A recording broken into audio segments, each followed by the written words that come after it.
Thanks for joining us on our streaming service for your First Alert Avalanche Forecast. I'm your First Alert meteorologist, Callie Zanandri. And joining me now is Ethan Green from the Colorado Avalanche Information Center. Thanks for joining us, Ethan. Hi, Callie. It's great to be here. So what's the overall avalanche danger across Colorado right now?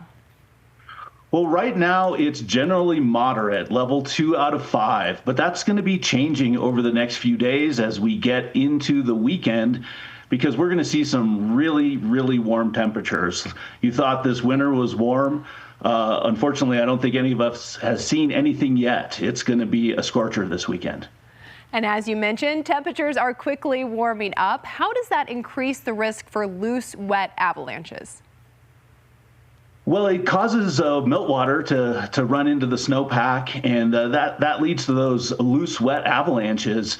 This weekend, we're going to see kind of a progression of wet avalanche problems, starting with loose, wet, but moving into wet slabs. So folks are going to have to be cognizant about both of those types of avalanches this weekend.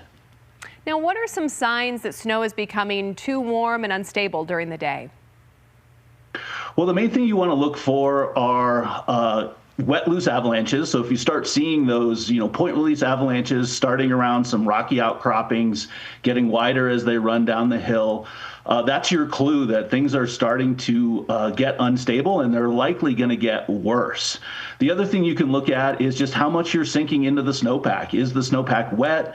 If you're walking around on skis or getting off your snowmobile, if you're sinking into the snow more than about 6 inches, you really want to be off of those steep slopes and really not underneath adjacent steep and rocky slopes.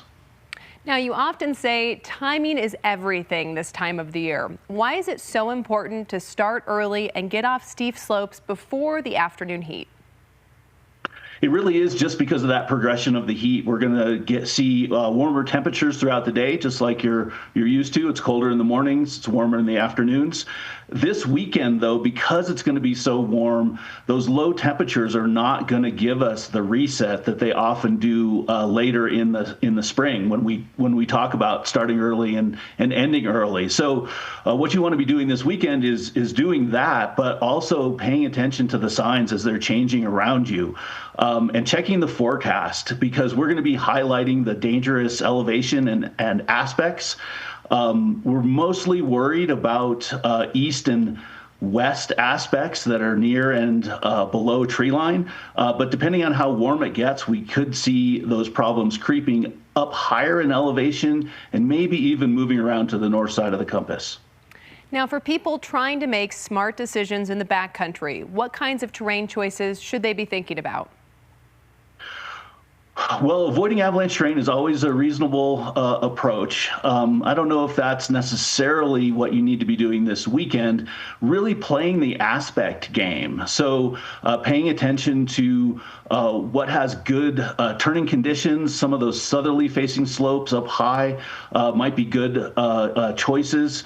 And then if you're moving around to those northerly aspects, we're kind of stuck between this midwinter and spring problem. So you're still going to see the potential for persistent slab avalanches, but then these wet avalanches are going to be becoming a bigger and bigger danger.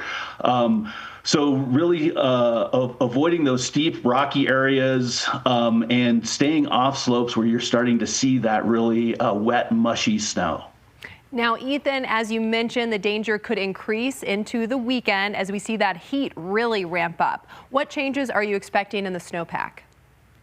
Well, we're expecting to be highlighting wet slabs, especially on Saturday.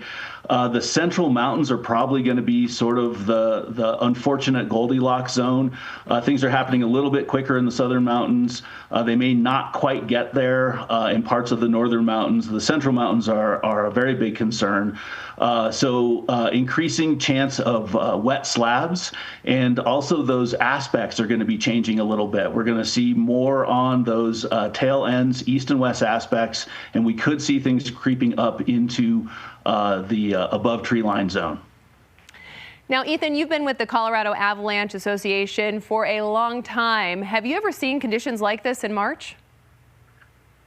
Well, not quite like this. I mean, yes, a little bit, but the rapid warm up that we're seeing, I mean, really this week we're seeing, 5 degrees warmer each day. In some places it's getting closer to 10 degrees. Like that's a really big change. And the snowpack just really doesn't like to see rapid change like that. So, seeing these warmer temperatures this early in the year, I don't think I have seen that. Well, thank you so much for joining, Ethan, and we will see you back here next week for your First Alert Avalanche Report. Thanks for covering avalanche safety.